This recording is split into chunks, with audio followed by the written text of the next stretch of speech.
When I was very young, I remember coming to a place where my heart was really cold.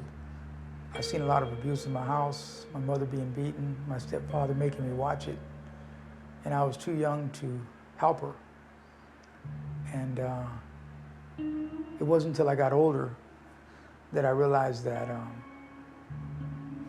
I was taking my anger out on other people on the streets.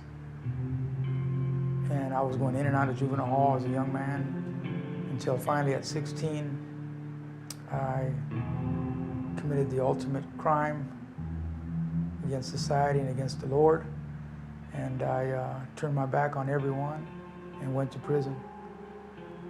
I didn't care about anyone or didn't even consider that my actions and my circumstances were putting people through an emotional roller coaster. I had no empathy. And I didn't think anyone had any for me, so I lived my life the way I wanted to, very self-destructively. I had an older brother who was already in gangs, very young, and who was very mean. When I was looking for a coping skill and how do I deal with these things, I had no clue what I was going through. He gave me an answer. He said, "Hey, come with me, let me introduce you to drugs, drinking, gangs, and violence." And I went that route with him. So we both were in prison.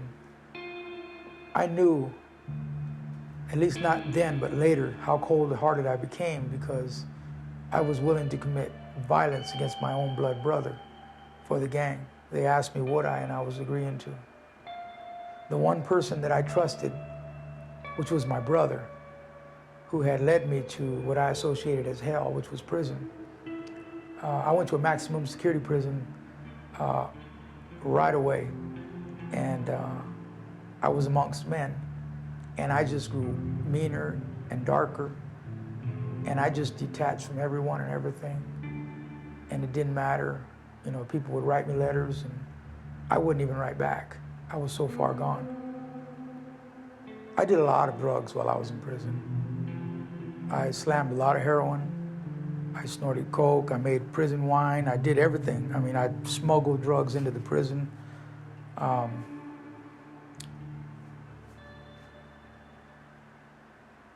But I sensed in myself that something was changing, that I was growing tired. And one day I grew deathly ill, and I became jaundiced, very yellow. And I didn't know what was going on. And it was about a week and a half into this sickness that I was unable to eat. I was unable to hold down water. And I kept having to force myself to put something in because I didn't want to die. And I remember that I began to despair. And it was for the first time in my life I began to wonder about life and death. And there had been many people that had crossed my path that had told me about Jesus. And I had never really considered him. I never considered Christianity to be real. I thought it was just people needing something to believe in. So I really didn't like Christians. In fact, I used to threaten them and tell them to stay away from me. And but nevertheless, they would keep coming. "Ray, you need to know about Jesus." And I'd be like, "You need to get away from me." And anyway, in my illness, it was after about almost 2 weeks that I thought I was going to die. I was very frail. I lost a lot of weight. I wasn't going to the doctor to see what was wrong with me. Nothing was getting better. And I began to contemplate life and death. And then I realized at that moment that if there was a heaven, I certainly wasn't going there.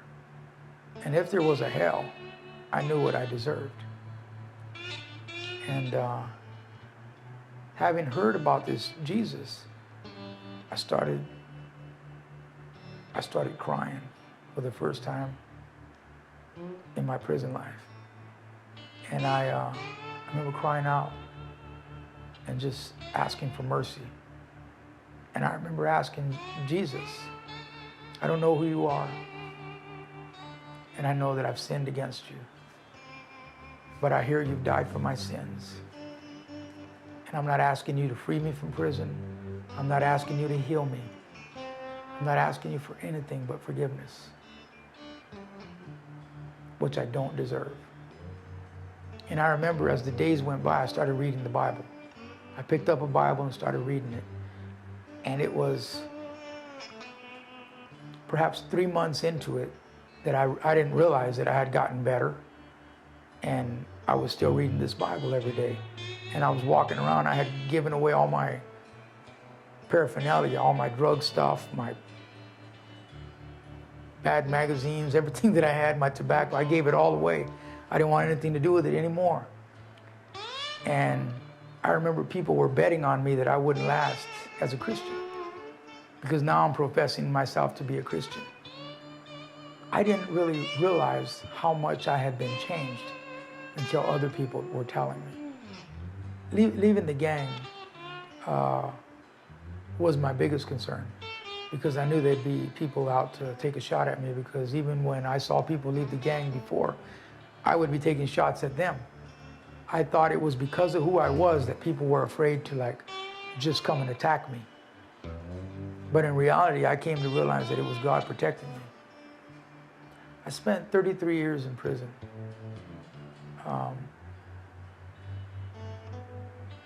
I thought I had understood the price he paid when I cried when I first chose to believe in him. But in actuality, I had been locked up 32 years, and I went to the parole board for the 6th time. I'd been denied 5 times before. And when I was in front of the parole board, they asked me about my faith. It wasn't until I went back to my cell that I remember just crying and realizing what I was in prison for in the first place and what led me up to that place. But it wasn't just all my crimes. It was my whole life. My whole life was full of evil, not just things that I was caught for. Everything. And I realized that he died for all my sins. And not just those, but those things that I would commit later. And I couldn't rationalize that. I can tell you that I was in a whirlwind on the first day I got out. The whole world was new to me. I found myself sort of scared. I was having panic attack because I didn't know where I was at or how I was going to adjust to this. I remember coming out and just thinking, okay, I'm going to serve you, Lord. I'm going to serve you. And somehow I got in my mind that I was going to show people, what the Lord had done by glorifying him in my behavior and what I was doing. But I was humbled very quickly. I thought that somehow that being changed, that somehow I was glorifying God. But really, I was confused about a lot of things. How I was supposed to be out here as a Christian, looking for a wife, trying to do everything the right way and hit nothing but walls, trying to find a job and not being given any opportunities. My record's going to condemn me. Everybody was saying, no, you're a felon. And I just was humbled. I thought, after all that, this is what I get. And I began to lose hope a little bit, and then I was humbled again, being reminded that God was bigger than this. One of the instruments that he used to help me to stay afloat was the love and support of brethren and their willingness to not give up on me. J.O.B., the Jesus Our Boss, took me in and allowed me to be the first guinea pig in their ministry. So I was the first guy in their house. It was set up in a way that was perfect for my situation. I came out with nothing, with no job skills. I had no money. I had nowhere safe to be other than to go back where I came from. And J.O.B. afforded me the opportunity to live in a house where they provided food, they provided me transportation, and it was actually through the church that I got the job. And I was able to work. The Lord used that ministry to really, really keep me. And even now, I'm still associating with it, and I'm a mentor in it. When I first went into the jail me house, I didn't have any job skills. And there was a property manager, Chuck Lidberg, he's one of the board members, and he was a manager of a property there, and he allowed me to start learning how to drive his tractor. So I started tearing down properties and building retaining walls and helping out in whatever I could, and then some of the brothers would come along and take me out on jobs, a little bit of electrical, some plumbing, and so all those little things began to help me and to build confidence.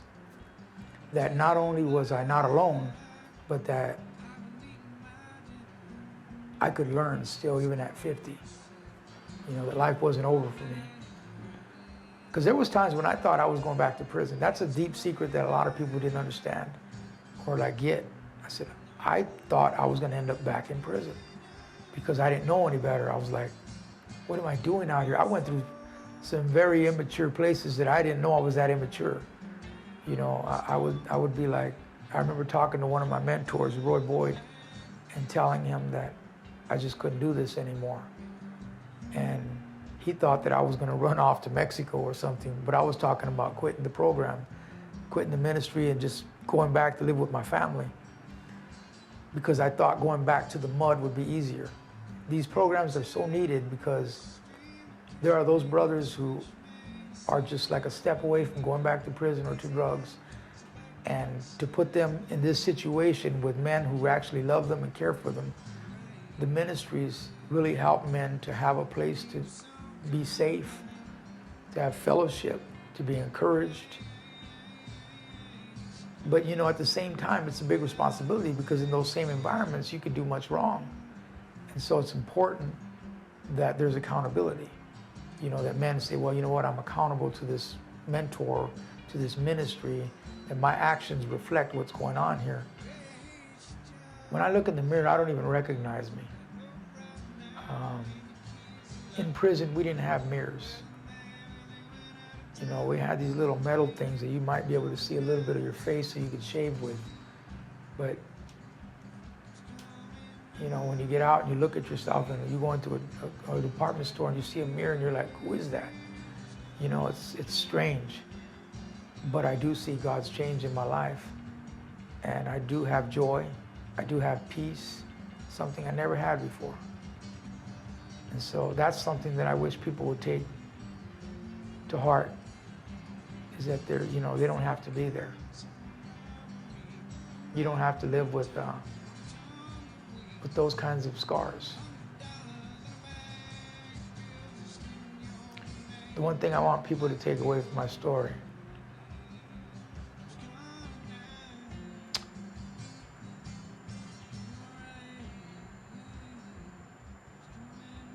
is that all the psychology in the world didn't help me. All the therapists, they couldn't help me. It was only Jesus.